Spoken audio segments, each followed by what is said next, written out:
Hey everybody, Hoosier Jedi here with another review for you. This time I'm talking about episode 4 of season 7 of Dexter, Run. Not exactly the most creative title we've ever seen in the run of the show, but this is still a really solid episode nonetheless. So let's get right into it. And while I did like this episode, unfortunately we basically start off with getting back to the idea that Deborah is somewhat in love with Dexter. I know I'm not the only one who was probably hoping that maybe that whole thing was just going to be flat out dropped this season. But well, I guess it's better that they I guess they're going to deal with it. Whether or not it's better that they deal with that or maybe just let that whole thing go, well, I guess we'll have to see. But the whole thing of her having the dream about Dexter going, I do, and wearing what looks like the sort of thing he would wear to a wedding, that's if they had to go back to this particular plot line, I'm glad that they did it in such a way that just seems so horribly screwed up and weird. Dexter's dressed like that, and Deb's sitting in a bathtub full of blood. Yeah, Uh, yeah. And as weird as it might seem, you want to know the thing that first popped through my mind when I was watching that? It's the fact that under American law, spouses cannot be made to testify against each other in a court of law. Now, I seriously do not believe for a minute that that's something we're going to see between Deborah and Dexter this season. That would just be yeah, I mean, I don't know what the law is in relation to adopted siblings, but well, anyway, it was a weird thought that happened to dance through my mind at that particular moment, but just for the heck of it, I'm going to share that one with you guys. Anyway, what I do like, one thing that I did like is that they are really touching on the past of what's happened. How what Deborah knows now sheds new light on some of the past events of the last several years. And of course Trinity being the most important one. And Deborah's not wrong in saying that Rita died because of Dexter. If Dexter had just killed Arthur when he had the chance for the first time around, Rita would still be alive. There is no denying that. And the really nice thing is that Dexter doesn't deny it. He admits that he made a mistake. And I know a lot of us who were watching that back in season 4 kind of knew that was obviously going to come back to bite Dexter in the ass. But to be completely fair, the idea of being able to study a serial killer, someone like himself who did seem to have that normal life, that life that he pretended to have that was not an illusion, well, that did make for a powerful temptation for Dexter, and it did make for some pretty darn good storytelling. I mean, season 4 is easily one of the best seasons of the show. But the question is, she also brings up is, of course, what about Harrison? Well, she's mentioned Harrison before, but again, this is not something that Deb is going to let go, and nor should she. Dexter is really kind of kidding himself about this whole situation. I mean, even if nobody physically harms him, if anybody ever finds out the truth about Dexter, Harrison's gonna be faced with a really crap life. He's gonna be the son of one of the worst serial killers in American and perhaps world history. And I'm guessing that probably wouldn't exactly be great for Astor and Cody's mental health either.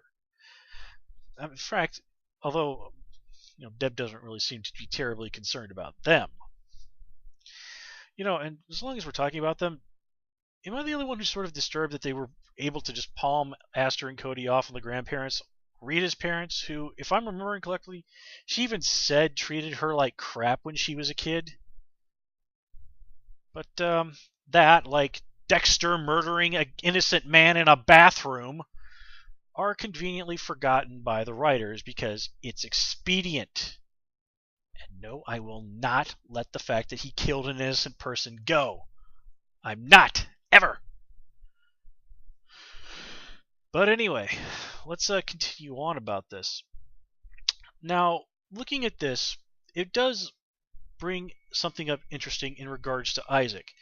Now, that what we see at Isaac's apartment, that he's got a picture of him with Victor hidden behind a normal picture, apparently them hanging out in what I'm pretty sure is Greece.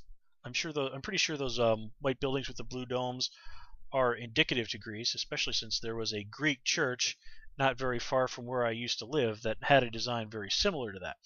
But anyway, I'm going to proceed on the assumption that Victor is Isaac's brother.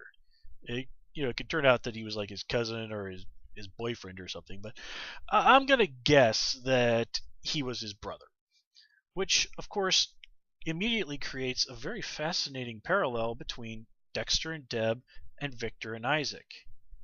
Victor is one of those people. Victor's is like Dexter.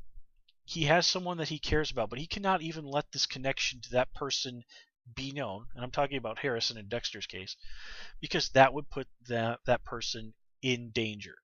Isaac's is a guy who obviously is going to have a lot of enemies, and the sort of people he deals with are the kind of people who would not hesitate to go at him through his brother. So, just seeing that he does have that connection, that he does have that familiar connection that Trinity didn't, that is genuine, that Dexter and Deborah do have. Their connection is genuine. It's pretty screwed up right now, but it is genuine. Well, that again creates a really fascinating parallel between Dexter and Isaac.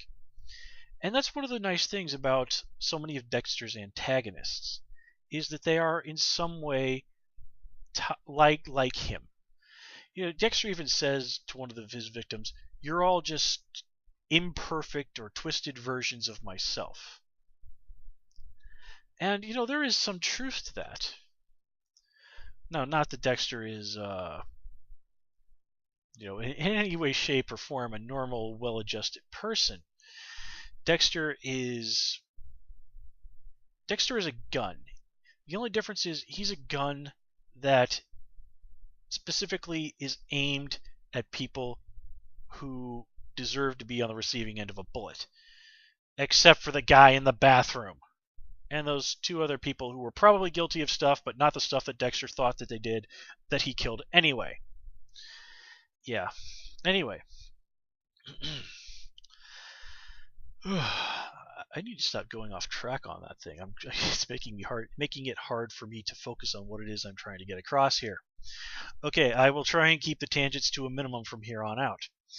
But anyway, now going back to what happens with that theme about family. Look at the bartender.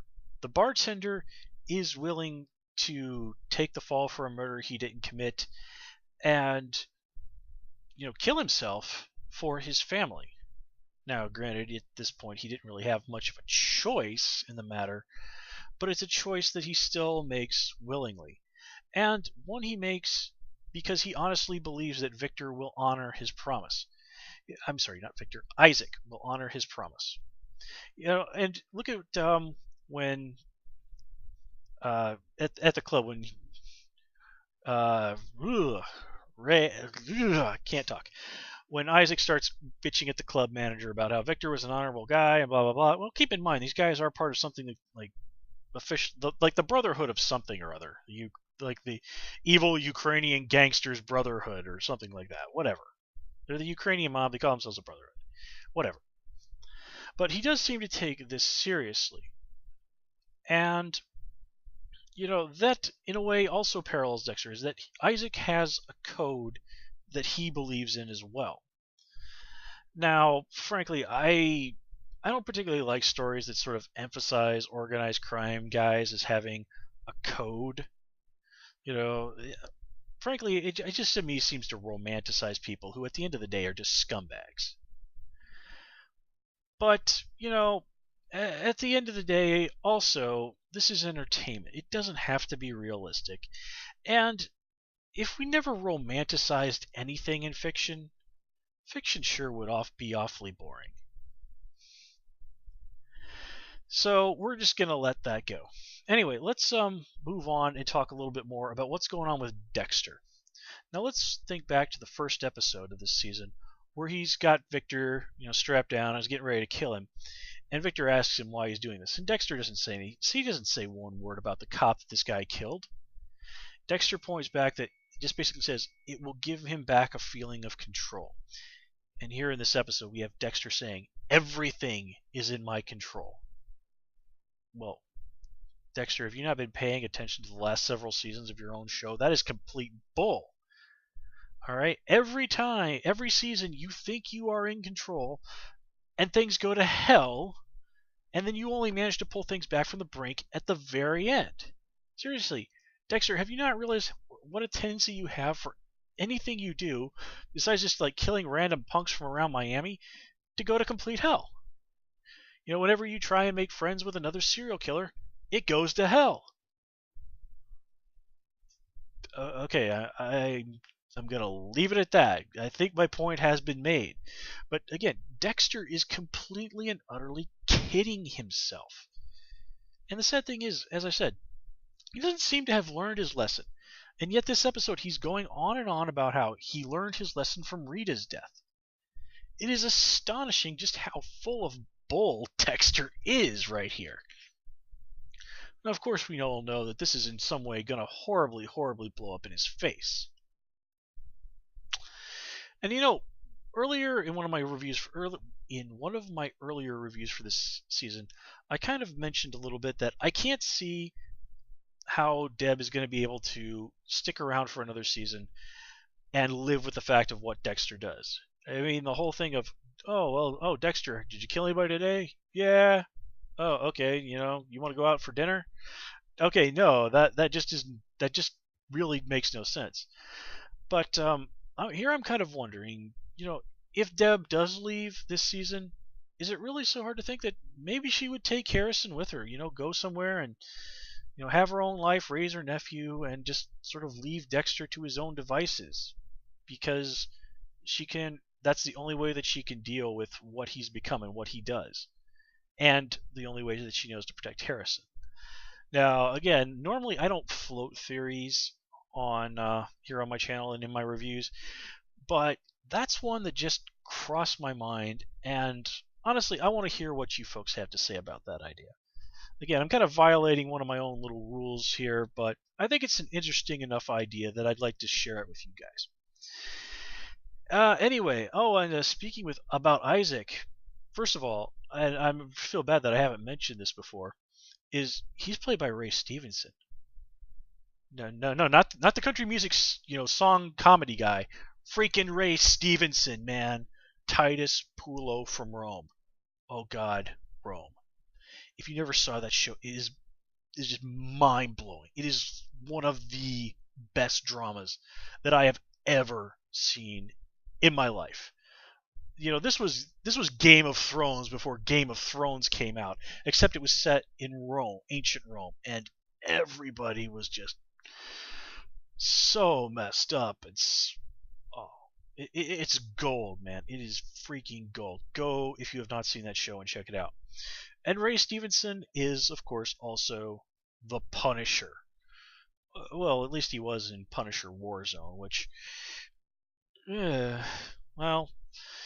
probably the best of the three Punisher movies. You can at least say that. Still, Dexter versus the Punisher. Come on, who wouldn't love to see that? Well, this is probably the closest we're ever going to get to it. So enjoy it while it lasts, folks, because I don't think that Frank Castle is going to make it out of this one. Anyway, hold on one second. I'm just looking at my notes here. I really gotta start trying to write these in neater handwriting, but my handwriting's been complete crap since the 3rd grade. So, okay. So let's go back to the bartender really quickly. I found it very strange that they objected to him putting the gun in his mouth, because, and this is a scientific fact, if you try and shoot yourself in the side of the head, there is a decent potential that there is some potential that you could survive. I mean, there are people who have tried to commit suicide by shooting themselves in the side of the head and have survived. Now, granted, they usually did some pretty serious damage to themselves, but they did survive. The for sure way to kill yourself with a gun is to put it in your mouth. As long as that thing goes off, well, nobody survives the back of their head being missing. Now, the reason I think they insisted on him putting it to his head is because they wanted him to summon his persona. No.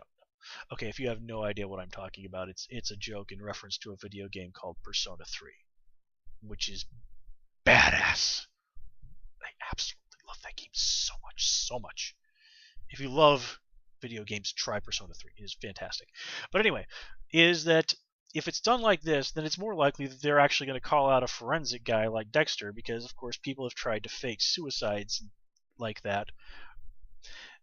Now, granted, it's apparently they think Dexter and is the only forensics guy in Miami, but we know that's not true. Masuka is around, so there are in fact 2 forensic scientists in the entire city of Miami. You know, exactly what exactly is the jurisdiction on these guys? I mean, do they investigate every homicide in the city, north, south, east, and west Miami? I mean, isn't there some homicide detectives in the other part of Miami who might potentially investigate this crime? I don't know enough about police procedure to say. But this is a TV show, so naturally, no matter what happens, the main characters are the ones who are going to have to deal with it. Anyway, let's move on.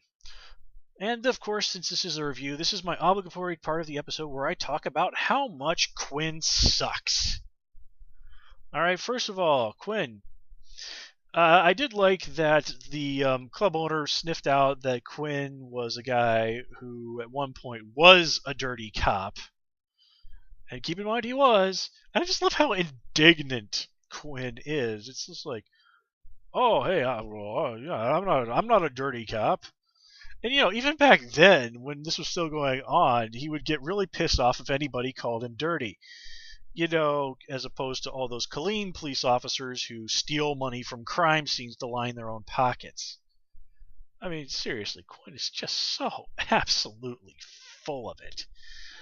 Now, I don't really have a problem with Quinn dating Nadia. It just, as is pointed out to him, probably not the wisest idea. Dating someone who's okay, I mean, I don't even need to explain why this is probably a bad idea. But even worse is that he's not really being a very good cop about this. I mean, Angel sees just how incredibly suspicious this whole situation with the bartender's suicide is. And Quinn is there just to offer up not entirely unplausible explanations, implausible, God almighty, implausible explanations for what's going on. But still, Angel's objections ring much more true. And Angel is the more experienced guy here, Quinn. Maybe you should be taking what he says with a little bit more seriousness. I don't know, man. Quinn is just the laziest cop on the entire force. It seemed like a couple of seasons ago Quinn was a character who had a purpose. Now, I'm sort of wishing he's the one who got shot. Okay, well, let's move on.